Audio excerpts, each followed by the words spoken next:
जंगल का अनोखा मुकाबला। जंगल के सब जानवरों ने एक दिन फैसला किया कि वो सब मिलकर एक अनोखा मुकाबला करेंगे। सबसे मजेदार हंसाने वाला जानवर जो भी सबको सबसे ज्यादा हंसाएगा वो बादशाह शेर से एक खास इनाम हासिल करेगा।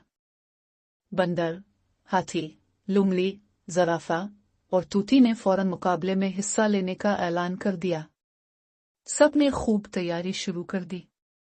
बंदर ने दरख्तों पर उछल कूद के साथ मजाक करने का मंसूबा बनाया। हाथी ने अपने सूंड से पानी के फवारे मारने की मशक की। लुमड़ी ने चालाकी से मिजाहिया कहानियां याद की। ज़राफ़ा ने गर्दन मरोड़कर अजीबो गरीब शक्लें बनाने की कोशिश की और तूती ने सबके मजाक को कॉपी करने की महारत हासिल की। आखिरकार वो दिन आ गया। सब जानवर एक बड़ी खुली जगह पर जमा हो गए और शेर बादशाह ऊंची जगह पर बैठकर मुकाबले की मेजबानी करने लगा। सबसे पहले बंदर आया। इसने दरख्त से झोलकर आते ही अपनी दाम से हाथी की सूंड खींच ली।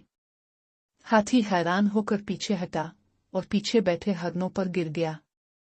सब जानवर जोर जोर से हंसने लगे, मगर हाथी गुस्से से उठा और बोला, ये तो चालाकी थी, मिजाहिया नहीं।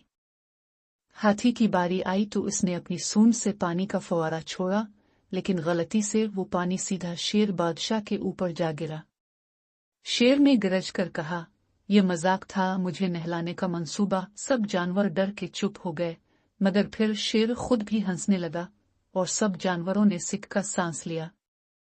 लुमड़ी ने एक मिजाहिया कहानी सुनाई जिसमें एक सुस्त कछुए और तेज खरगोश की दौड़ का जिक्र था, मगर कहानी का अंजाम कछुआ जीतने की बजाय नदी में जा गिरने पर हुआ। सब जानवरों ने जोर से कहकहा लगाया। ज़राफ़ा ने अपनी लंबी गर्दन अजीबो गरीब जावियों पर घुमाकर मिजाहिया शक्लें बनाए, जिसे देखकर सब हैरान और हंसी से लूटपोट हो गए। आखिर में तूती की बारी आई। उसने सब जानवरों की आवाजें नकल करनी शुरू की, कभी हाथी की तरह पू पू, कभी बंदर की तरह वो आ, कभी लुमड़ी की चालाक आवाज में हाय हा, और सबसे आखिर में शेर की गरजदार आवाज में मैं जंगल का बादशाह हूँ। जैसे ही तूती ने यह कहा, शेर खुद भी हैरान रह गया और पूरा जंगल हंस हंस कर लूटपोट हो गया। नतीजा। शेर ने फैसला सुनाया, आज सब ने बहुत अच्छा काम किया, मगर सबसे ज्यादा हंसने वाला जानवर तोता है। तूती को बादशाह ने एक खास सुनहरी बीज इनाम में दिया और वो पूरे जंगल में फख्र से उड़ने लगा। यूं जंगल में एक दिन हंसी मजाक से भरपूर मुकाबला हुआ और सब जानवरों ने मिलकर खूब एंजॉय किया।